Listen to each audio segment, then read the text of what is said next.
may dumayo sa atin mga sir from Las Piñas. 3 shop na raw ang pinagdala nito. Iba't ibang tools na raw ang ginamit pero hindi pa rin daw natanggal tong magneto. So sa loob ng 4 years mga sir, ngayon pa lang mababaklas to kasi kailangan na rin niya magpalit ng CKP sensor. Pero may problema pa. Bukod kasi sa stock up, sira na yung pinaka-thread ng magneto, yung salpakan ng puller. At bukod dun mga sir, yung pinaka-thread ng sigunyal niya, nagkatama na rin. Kaya pala nung tinatanggal siya kanina, maganit na, sumasabit na yung nut. Ayan kung makikita nyo mga sir, dapat kasi smooth lang to ikutin. Pero ayan sa bungad pa lang ayaw na. Okay, so ang gagawin natin dito mga sir is, i-weld pull out natin yung magneto niya. Then i-rebuild natin yung thread niya back to standard pa din. After nun, papalitan natin ng CKP sensor to, then diretso cleaning syempre. So ayan, i-weld muna natin siya. Dito sa process na to mga sir, safe na safe ang internals ng makina nyo, especially yung side bearings. Ayan, tapos na natin i-weld mga sir. Ipo-pull out na natin siya ngayon.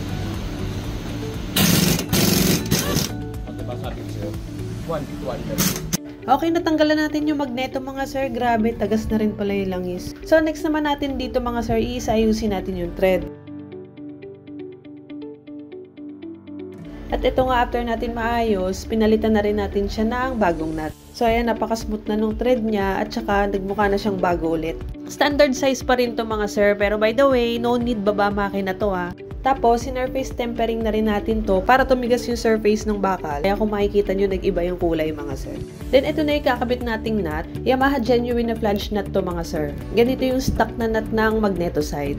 Okay, so proceed naman tayo dun sa cleaning. Ito po, ginamitan natin siya ng wire brush kasi ang kapal na nung build up nung kalawang at saka nung dumi. Ayun mga sir, kita nyo yung difference. Then, tanggalin na natin yung CKP. And mahalagang tip lang din mga sir, wag na wag yung gagamitan ng gasolina or CVT cleaner itong mismong coil na to. Kasi ang iniingatan natin dito is yung numipis yung pinaka-coating ng mga coil. And ayan, linisin din natin yung pinaka-crankshell. Kasi sa 4 years na hindi nabuksan, grabe rin yung build-up ng dumi. So, binrush natin yan mga sir hanggang doon sa mga sulok-sulok. Tsaka natin sabunin para talagang tanggal yung mga residue na langis. Then, after natin sa cleaning mga sir, papalitan na natin ng oil seal at tsaka ng CKP sensor. At dahil marami na ngang replacement or mga substandard na CKP na bibili, ito ipapalit nating CKP mga sir, MTRT. Bukod sa trusted brand na kasi to mga sir, talagang subok na namin to. Kaya nagbibigay kami ng personal warranty dito which is 3 months or 3,000 kilometers whichever comes first. Basta sa amin po pinurchase at pina-install. Then ito, after natin palitan, meron tayong last step na gagawin. Lalagyan natin ng manipis na coating yung mga pole ng coils ng stator for rust prevention. Ayan, okay na mga sir. Grasahan lang din natin ng konti yung mga screw para hindi siya mag-stack up or hindi kalawangin. At saka natin ilalagay yung bagong paint na magneto. High temp paint ang ginamit natin dito mga sir. Then for our final procedure, dun naman tayo sa cleaning ng radiator. So kinalas din natin lahat to mga sir, yung radiator, yung fan, yung cover, lahat yan nilinis natin, sinabo natin. After nito, all goods na. Maraming salamat nga pala sa pagdayo mga sir. And ride safe always!